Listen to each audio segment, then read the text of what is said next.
আজকে আমি আমার প্রতিটা চ্যানেল কিন্তু এখানে মেনশন করে দিয়েছি, তোমরা জলদি যাও ফলো করে এসো। এই লুকটা আমার ভীষণ প্রিয় ছিল, তাই ভাবলাম চলো তোমাদের সাথে শেয়ার করি।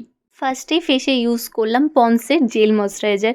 যাদের অয়েলি স্কিন নয় তারা ক্রিম ময়শ্চারাইজারটা ইউজ করতে পারো। তারপর ইউজ করেছি ল্যাকমির প্রাইমার, যেটা আমার ভীষণভাবে প্রিয়।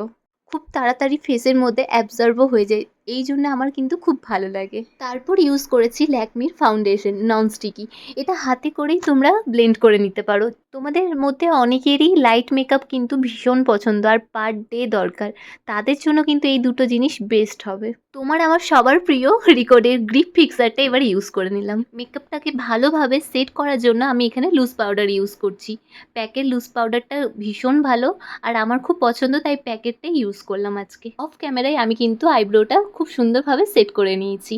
এরপর একটা হালকা আই মেকআপ করবো। গোল্ডেন কালারের আমি একটা সিমার চুজ করে রেখেছি, যেটা এই জামাটার সাথে ভীষণ ভালো যাবে, আর সেটাই দেখো অ্যাপ্লাই করে নিয়েছি চোখের মধ্যে। আমি আবারও অফ ক্যামেরায় আইলাইনার পরে চলে এসেছি, আর আইলাইনার পরলে চোখটা ভীষণ বড় বড় লাগে। এরপর তোমার আমার সবার প্রিয় ব্লাজার ইউজ করে নেব। যাদের মেকআপ লং লাস্টিং হয় না তারা কিন্তু একটা ভালো দেখে ফিক্সার অবশ্যই নেবে। মেকআপ যতই ভালো হোক না কেন, ফিক্সারটা কিন্তু ভীষণ জরুরি। চলো তাহলে এবার ফাইনাল লুকটা দেখা যাক।